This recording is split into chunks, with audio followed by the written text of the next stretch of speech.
أنفسنا ومن سيئات أعمالنا من يهد الله فلا مضل له ومن يضلله فلا هادي له ونشهد أن لا إله إلا الله وحده لا شريك له ونشهد أن محمدا عبده ورسوله الذي أرسله بالحق بشيرا ونذيرا وداعيا إلى الله بإذنه وسراجا منيرا فقد قال الله تعالى في كلام المجيد وفي فرقانه الحميد إن الله وملائكته يصلون على النبي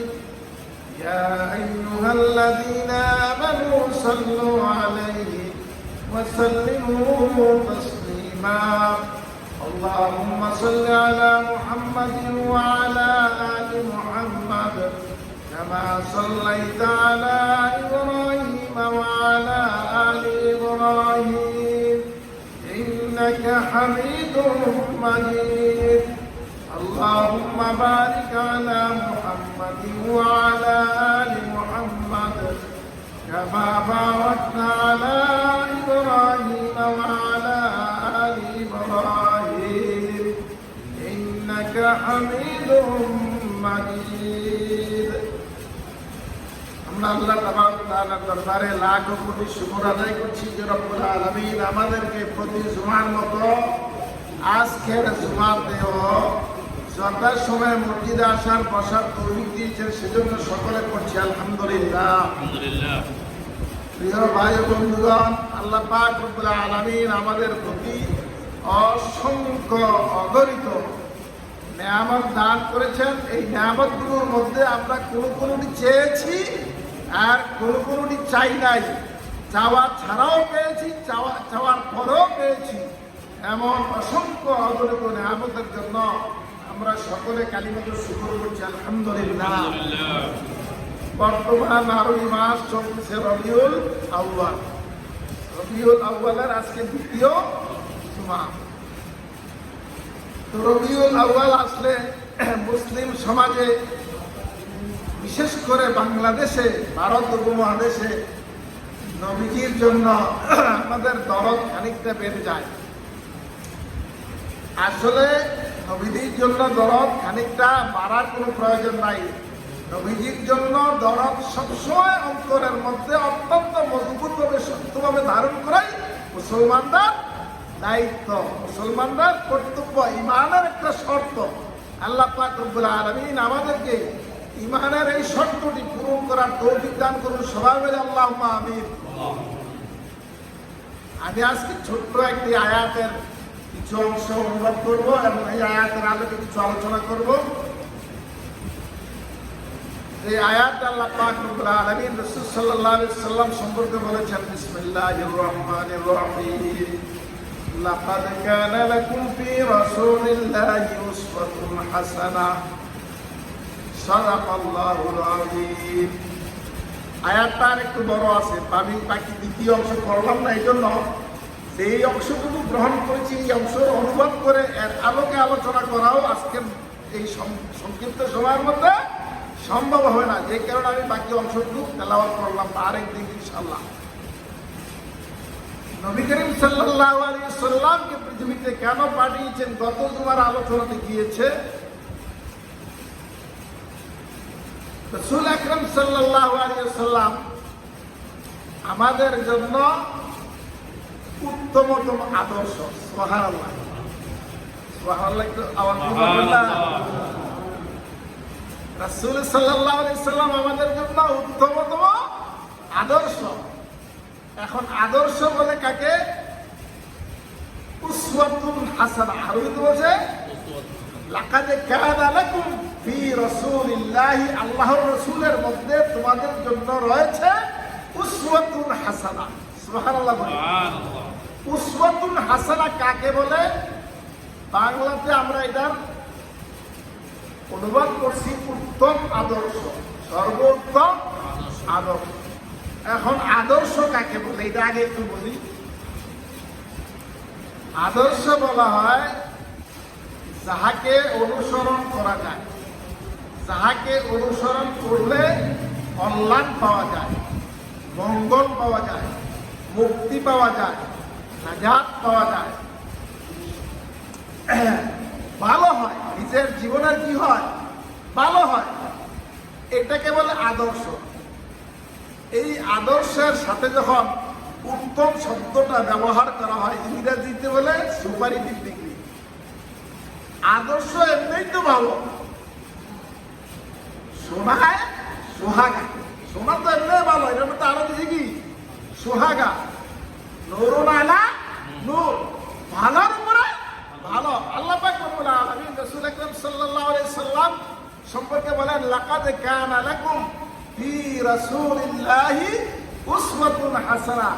রাসূল সাল্লাল্লাহু আলাইহি সাল্লামের, আল্লাহ রাসূলের মধ্যে তোমাদের জন্য রয়েছে উত্তম আদর্শ। এখন আদর্শ কি করার জন্য দেওয়া হয়? সিলেবাস। সারা তো সিলেবাস, সরকার একটা দেশের এডুকেশন সিলেবাস তৈরি করে, এই এডুকেশন সিলেবাসটা তৈরি করা হয় কি জন্য? এটা কি অনুসরণ করার জন্য না রেখে দেওয়ার জন্য? হ্যাঁ, এডুকেশন সিলেবাস এই জন্য প্রণয়ন করা হয় যাতে এই এডুকেশন সিলেবাসটা ছাত্ররা অনুসরণ, অনুকরণ, এটার উপরে চর্চা করতে পারে। আর এইটাকে সঠিকভাবে ছাত্রদেরকে চর্চা করাইবার জন্য যে সকল শিক্ষকগণকে রাখা হয় তাদেরকে বিশেষভাবে ট্রেন আপ করা হয়, ট্রেনিং দেওয়া হয়। আপনাদের জন্য ট্রেনিং আছে না? মাস্টার সাহেবদের জন্য বিশেষ ট্রেনিং আছে না?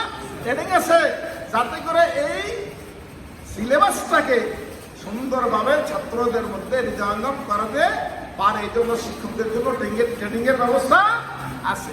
রাসূল আকরাম সাল্লাল্লাহু আলাইহি সাল্লামকে তোমাদের জন্য বলা হয়েছে, তোমাদের জন্য। সুবহানাল্লাহ। আচ্ছা, এই তোমাদের জন্য না বলে আল্লাহ পাক এখানে মুসলিম শব্দটা ব্যবহার করতে পারতেন না? এখানে ঈমানদার শব্দটা ব্যবহার করতে পারতেন। এখানে এই আয়াতের মধ্যে ঈমানদারদের জন্য এটাও উল্লেখ করা হয় নাই, মুসলিমদের জন্য এটাও কি করা হয় নাই, উল্লেখ করা হয় নাই। বলা হয়েছে তোমাদের জন্য। তোমাদের জন্য মানে কি? গোটা বিশ্বের সকল মানুষের জন্য। সুবহানাল্লাহ। গোটা বিশ্বের সকল মানুষের জন্য। রাসূল আকরাম সাল্লাল্লাহু আলাইহি সাল্লাম আমাদের নবী, আমরা যারা মুসলমান তাদের নবী না? আপনি জিনিসটা বুঝে রাখি, আমরা যারা মুসলমান ওনাকে মানি, উনি কি তাদেরই নবী? হ্যাঁ, যারা নবী করিম সাল্লাল্লাহু আলাইহি সাল্লামকে মানেন না, ওনাকে শেষ নবী হিসেবে স্বীকার করেন না, তিনি তাদেরও নবী। সুবহানাল্লাহ। যারা নিজেদেরকে বিভিন্ন জাতি হিসেবে পরিচয় প্রদান করে, ঈসা নবীর উম্মত, মুসা নবীর উম্মত, তারপরে ইব্রাহিম নবীর উম্মত, অথবা অন্য কোনো ব্যক্তির সাথে সংশ্লিষ্টতা করে বলে তাদের অনুসারী আমরা, তাদের জন্য কিয়ামত পর্যন্ত আর কোনো নবী রাসূল আসবেন না। যিনি এসেছেন সর্বশ্রেষ্ঠ নবী মুহাম্মদ রাসূলুল্লাহ সাল্লাল্লাহু আলাইহি সাল্লাম, আমাদের নবী তাদেরও নবী। সুবহানাল্লাহ। এই জন্য আল্লাহ পাক রব্বুল আলামিন এই আয়াতের মধ্যে বলেন, লাকাদ কানা লাকুম ফি রাসূলিল্লাহি উসওয়াতুন হাসানাহ। আল্লাহ রাসূলের মধ্যে তোমাদের জন্য সর্বোত্তম আদর্শ আমি রেখেছি। সুবহানাল্লাহ। এই আদর্শ মানলে কি হবে? রেজাল্ট আগে দিয়ে দেই, তারপর আলোচনা করবো। এই আদর্শ মানলে দুইটা ফায়দা হবে। কয়টা ফায়দা? দুইটা ফায়দা। আমাদের জীবনটা দুইটা ভাগে বিভক্ত। আমাদের জীবনটা কয়টা ভাগে বিভক্ত? দুই ভাগে। একটা হলো ইহকাল, একটা হলো কি বলেন না, একটা হলো ইহকাল, আরেকটা হলো পরকাল। যতদিন বেঁচে থাকি, অসুস্থ থাকলে এটা ইহকাল। যেদিন মরে যাব সেদিন থেকে মাটি দেওয়া আগ পর্যন্ত, মাটি দেওয়ার পর পর্যন্ত, কিয়ামতের ময়দানে ওঠা পর্যন্ত, কিয়ামতের ময়দানে ওঠার পরে বিচার আচার পর্যন্ত, জান্নাত জাহান্নাম প্রাপ্তি পর্যন্ত, এই সবটাই কি পরকাল, সবটাই কি পরকাল। তাহলে আমাদের জীবনটা কয় ভাগে বিভক্ত? দুই ভাগে বিভক্ত।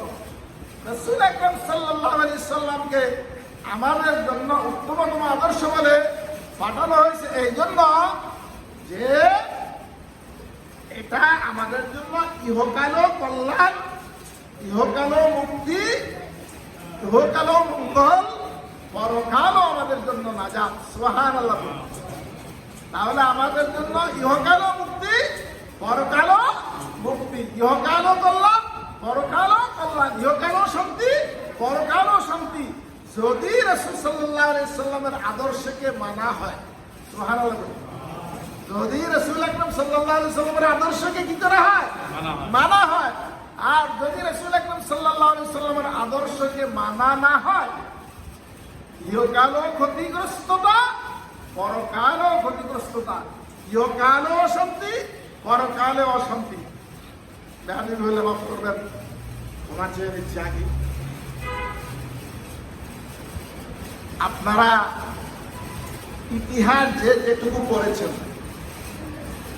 আপনারা কি এমন মানুষ দেখেছেন একটা খুব সম্মানিত ব্যক্তি ছিল, আল্লাহ পাক অপমান করে দিয়েছেন? এরকম দেখছেন? এরকম দেখেন নাই?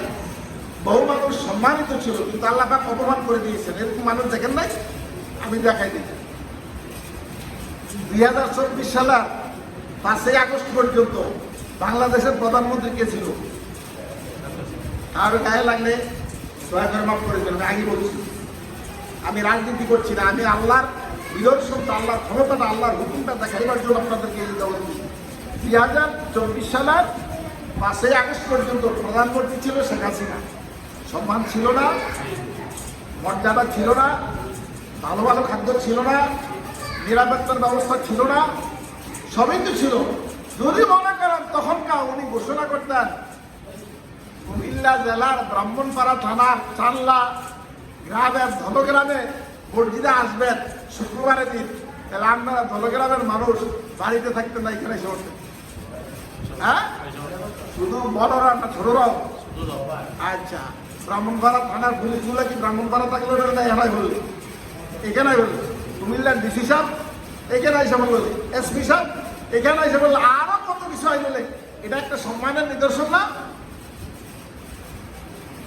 এখন এই সম্মানিত ব্যক্তিটাকে চরমভাবে লাঞ্ছিত করে, অপমানিত করে, অপদস্থ করে অপরের বাড়িতে থাকার জন্য ব্যবস্থাটা কে করছে? আপনি? আবার যেমন আপনি করছেন, আমি করছি, করছে কে? আবার দিয়ে বলেন কে করছে? করতে পারে কিনা, করার ক্ষমতা আছে কিনা? আগে ছিল এখন নাই, 24 সালে ছিল এখন নাই, না এরকম? ফেরাউনের যুগে ছিল এখনকার যুগে নাই, এরকম? আবু জাহেলের যুগে ছিল এখনকার যুগে নাই, এরকম? গত পরশুদিন বুধবার আপনারা মনে দেখেছেন, যারা নেট দুনিয়া একটু বিচরণ করেন, নেপালের কোন এক অংশে কোন বৃষ্টি ছাড়া প্রবল বন্যায় হাজার হাজার মানুষ বাড়ি ঘর গাড়ি বিল্ডিং ভাসিয়ে নিয়ে গেছে। ঠিক কিনা বলেন? বৃষ্টি নেই, বন্যা হলো থেকে। একজন আসেন নি উপরে? উপরে একজন আছেন। এই তিনি আমাদের জন্য রাসূল আকরাম সাল্লাল্লাহু আলাইহি সাল্লামকে পাঠাইছেন দুনিয়ার কল্যাণের জন্য, দুনিয়ার মুক্তির জন্য, দুনিয়ার সুখের জন্য, দুনিয়ার শান্তির জন্য, আখিরাতের নাজাতের জন্য। সুবহানাল্লাহ। এখন আমরা রাসূল আকরাম সাল্লাল্লাহু আলাইহি সাল্লামকে মানি, কিভাবে মানি? রাসূল আকরাম সাল্লাল্লাহু আলাইহি সাল্লামকে আমরা মানি কিভাবে মানি? কিছু মিষ্টি খাওয়ার সুন্নত, আজকাল তাবারুকের ব্যবস্থা আছে নি? এই সুন্নত দিয়ে কিন্তু কারাকারি হয়, হয়নি মসজিদে? তাবারুকের ব্যবস্থা আছে তো, সুন্নত দিয়ে কারাকারি হয়। মিষ্টি খাওয়া সুন্নত, মধু খাওয়া সুন্নত, আর এমন কিছু সুন্নত আছে, এই সুন্নতগুলো নিয়ে কারাকারি হয়। কিন্তু রাসূল আকরাম সাল্লাল্লাহু আলাইহি সাল্লামের জীবনে বহু কঠিন কঠিন সুন্নাত ছিল কিনা? ওই সুন্নতগুলো আমরা মানতে রাজি না। আমাদের দেশে এক শ্রেণীর মানুষ আইছে, তো মসজিদে সবকিছু করবেন, রাজনৈতিক আলোচনা করবেন না। আসেনি এক শ্রেণীর মানুষের লোক, কথা বলেন না কেন? আছে, মসজিদে সবকিছু করবেন কিন্তু রাজনৈতিক আলোচনা মসজিদে করবেন না। কথা বলেন না, মসজিদে দুর্নীতির আলোচনা করবেন না, এটা বলে কি রাজনীতিক আলোচনা করবেন না। আসলে হলো কি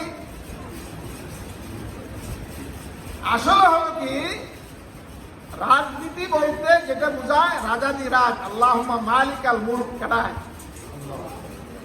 আল্লাহুম্মা মালিকাল মুলক কে? আল্লাহ। রাজনীতি বলতে যেটা বোঝায় সেটা হলো আল্লাহর নীতি। সুবহানাল্লাহ। এই আল্লাহর নীতির বাইরে যত নীতি আছে ওই নীতির মধ্যে দুর্নীতি আছে, ওইটা রাজনীতি না, রাজনীতির নামে ভণ্ডামি। কথা কি বুঝাইতে পারছি? কথা বলেন না আপনারা? যেটা আল্লাহর নীতি সেটাই রাজনীতি। যেহেতু আল্লাহ হলো মহা রাজাধিরাজ, রাজাধিরাজকে কথা বলেন না কেন? রাজাধিরাজকে আল্লাহ। এটাকে আগে বলি আল্লাহুম্মা মালিকাল মুলকি তুতিল মুলকা মান তাশা ওয়া তানজিউল মুলকা মিম্মান তাশা ওয়া তু'ইজ্জু মান তাশা ওয়া তুযিল্লু মান তাশা বিয়াদিকাল খায়র ইন্নাকা আলা কুল্লি শাইইন কাদির। আল্লাহ পাক বলেন মালিকাল মুলক, মহাবিশ্বের মালিক, রাজাধিরাজ আমি আল্লাহ। যাকে চাই সামান্য সামান্য পুরো জায়গায় পুরো রাজত্ব দেই, আবার যাকে চাই তার থেকে ছিঁড়ে নেই, যাকে চাই ইজ্জত দেই, যাকে চাই আমি বেইজ্জতি করি। এটা সবটা ক্ষমতাই আমি আল্লাহ। সুবহানাল্লাহ। তাহলে রাজনীতির নামে যারা আল্লাহটা বাদ দিয়ে অন্য কিছু করে তারা কি আসলে রাজনীতি করে না রাজনীতির নামে ভণ্ডামি করে? কথা বলেন না কেন? রাজনীতির নামে ভণ্ডামি করে। রাসূল সাল্লাল্লাহু আলাইহি সাল্লাম আরবের প্রেসিডেন্ট ছিলেন কিনা? আর প্রত্যেক জাহানের বাদশাহ ওমর রাদিয়াল্লাহু তাআলা ছিলেন কিনা? খলিফা আবু বকর রাদিয়াল্লাহু তাআলা ছিলেন কিনা? তাহলে আপনি কেমন ধার্মিক হইলেন যে আবু বকর চেয়ে বড়, রাসূলের চেয়ে বড়, ওমরের চেয়ে বড়? আসলে আপনি নিজে মুসলমান হইতে পারছেন কিনা, মুসলমান থাকতে পারছেন কিনা, ইমানদার হইতে পারছেন কিনা, ইমানদার থাকতে পারছেন কিনা, সেই কথাটা একবার নিরিবিলি হবে নির্জন জায়গায় বসে আল্লাহকে একবার জিজ্ঞাসা করে দেখেন আসলে আমি ইমানদার হইতে পারছি কিনা। আল্লাহ তাআলা আমাদেরকে বুঝবার তৌফিক দান করুন। সবাই আমিন। আমাদেরকে আল্লাহ পাক রব্বুল আলামিন যে কোরআন দিয়েছেন, এই কোরআন অনুযায়ী দুনিয়ার জীবনটা চালাইবার তৌফিক দান করুন। সবাই আমিন। আমার ব্যক্তিগত জীবন, আমার পারিবারিক জীবন, আমার সমাজ জীবন, আমার রাষ্ট্রীয় জীবন, আমার সমুদায় জীবনের সমস্ত অংশ, সমগ্র বিভাগগুলো যেন এই কোরআন অনুযায়ী, রাসূল সাল্লাল্লাহু আলাইহি সাল্লামের সুন্নাহ অনুযায়ী আমরা পরিচালনা করতে পারি, সেই তৌফিক যেন আল্লাহ পাক দান করে। সবাই আমিন। ওয়া আখিরু দাওয়ানা আলহামদুলিল্লাহি রাব্বিল আলামিন।